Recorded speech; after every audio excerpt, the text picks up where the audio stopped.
My name is Cody Jolin, and this is my Unity Game Developer Assessment for Crossover.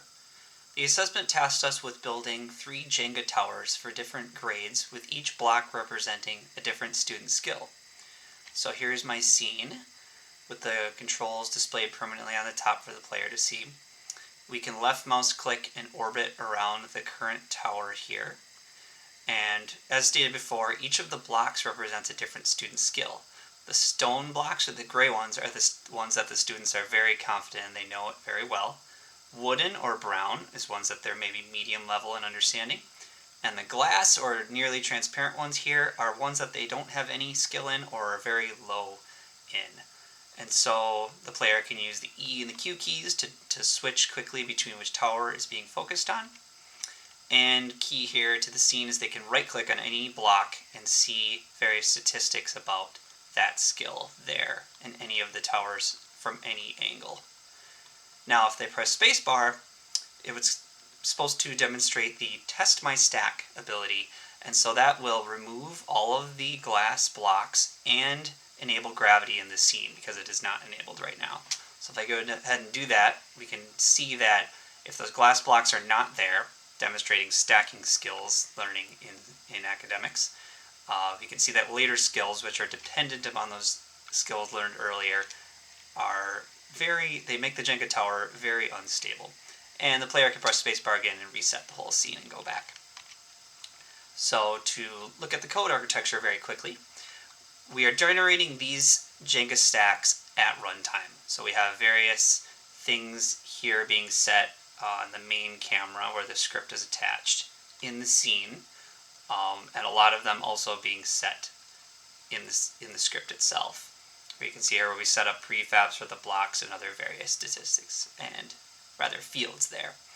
So the first thing is to grab the Jenga stack skills from the API URL that we were provided, and we're going to deserialize those into a custom object I created called StudentStat.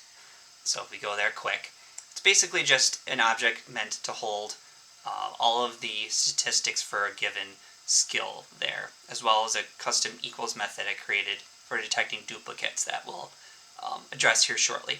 So if we go back to the game controller, once we have all of the student stats in an IEnumerable, I then order them as instructed in the instructions, and I decided to group them using link as well for easier flow through for building the stacks here in the next section. So for each grade, we want to find out which grade we are at using the first number of the grade. And then if we need to create a new stack, we will do that, and that's what this logic is handling. We'll come back to it in a second for creating the stack centers here. We have a little error handling here as well in case the data is not properly formatted. For each grade, we go through every skill in that grade, which represents a block in each Jenga stack. And then here we're checking for a duplicate, and we're using that custom defined equals method in the student stat object there. And the way I decided to handle duplicates was that if one was detected, we would take the most recent mastery stat and just override that in the previous block and continue on to the next one and not create a duplicate. I believe there's about 83 blocks that were created here across all 3 towers, but there's around 115 that are created if we don't handle duplicates. So that really cuts that down. But for the most part, we do not have a duplicate. We use a switch statement to determine, on the mastery level, to determine if we're going to instantiate a glass, wood, or stone prefab. We then create that block, and each block here, going back to Unity and our prefabs, has an empty student stat script attached. So what we're going to do is set all of those variables from the API call, and that is very handy later from when we right click on a Jenga block and we want to see the statistics shown in the UI for the player. Now this here handles creating the label in front of each stack if it's the first block. So we only do it once and we place it appropriately there. And then this large block at the end of code handles creating the rows of the Jenga stack. So as you can see, they start out facing one orientation. We do 3 blocks, and then if we reach the end of a row, we need to move the X position up, or the Y position rather, up to the next row, rotate them, and keep creating a new stack there. And then this at the end for creating the stack center, as well as that little bit that I skipped over before there, handle creating stack center for the first stack, any number of them in the middle, and then the last stack. And what that does is creates a camera focal point at the midway of the tower, so that when the player goes between the towers, the camera snaps and is able to pivot around the center of each tower, rather than creating a static spot at the beginning.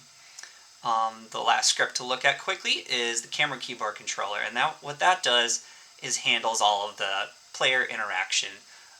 So they're able to hold the left mouse button down and orbit around the towers. They're able to right click and display block statistics in the top left of the screen. This here handles pressing space and either enabling gravity and removing the glass blocks or reloading the scene. And then here they can press Q or E to switch between the camera centers.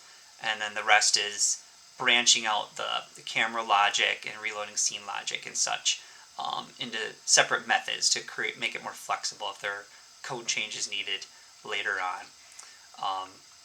So all of these scripts come together and they're expanded upon more since I like to take a lot of notes in my quick development log that I created in the readme file here. But they all come together to create a scene that really exemplifies stacking knowledge and skills in various grade levels and their importance as children develop and learn skills throughout school. My name is Cody Jolin, and again, this is my Unity Game Assessment for Crossover. Thank you for your time.